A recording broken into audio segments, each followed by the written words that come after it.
যেকোনো খাবারই খেতে যদি মজাদার হয় আর বানানোটা যদি খুবই সহজ হয় তাহলে বাসায় কেন বানাবো না বলেন। তো প্রথমে একটা বাটিতে 2 কাপ পরিমাণ ময়দা নিয়ে নিলাম, এরপর সাথে 2 চামচ চিনি, সামান্য পরিমাণ লবণ আর 1 চামচ পরিমাণ ইস্ট আর ডিমের সাদা অংশ আর কিছুটা পানি দিয়ে একটা ডো গুলিয়ে রেখে দিই। এরপর প্যানে দিয়ে দিলাম রান্নার সয়াবিন তেল, সাথে দিয়ে দিলাম বেশ খানিকটা পেঁয়াজ কুচিটাকে ব্রাউন কালার করে ভেজে নিয়ে সাথে 1 চামচ পরিমাণ আদা রসুন বাটা আর দিয়ে দিলাম কিছুটা গরম মশলা আর চিকেন কিমা, বেশ খানিকটা চিকেন কিমা দিয়ে সাথে দিয়ে দিলাম সিজনিং পাউডার বা আপনারা যে কোনো মশলাই অ্যাড করতে পারেন।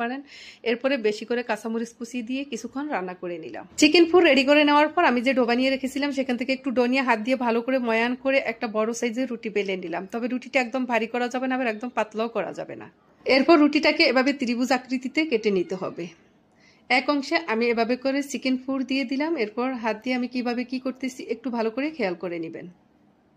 আমি যে চিকেন ফুডটা বানিয়েছি এই ফুডটা বানিয়ে কিন্তু ডিপ ফ্রিজে সংরক্ষণ করে রেখে দেওয়া যায়। আপনারা চাইলে এটা ডিপ ফ্রিজে সংরক্ষণ করে রেখে দিতে পারেন। বাসায় হুট করে মেহমান চলে আসলে আপনি যে কোনো আইটেম বানিয়ে দিতে পারবেন। এটা ফ্রাই করার সময় একটু খেয়াল রাখবেন, চুলার আঁচ কমিয়ে রাখবেন, তা না হলে এটা কিন্তু তেলের ভিতরে খুব দ্রুতই পুড়ে যায়, পুড়ে যাওয়ার সম্ভাবনা থাকে। তো একটু ঘুরিয়ে ঘাড়িয়ে ভালো করে সুন্দর একটা কালার করে চিকেনের যে কোনো আইটেমই সবার অনেক পছন্দ, তো বাচ্চা থেকে বড় সবারই এই আইটেমটা খুবই পছন্দ হবে। বাচ্চারাও তো মজা করে খাবে, বড়রাও সাথে মজা করে খাবে।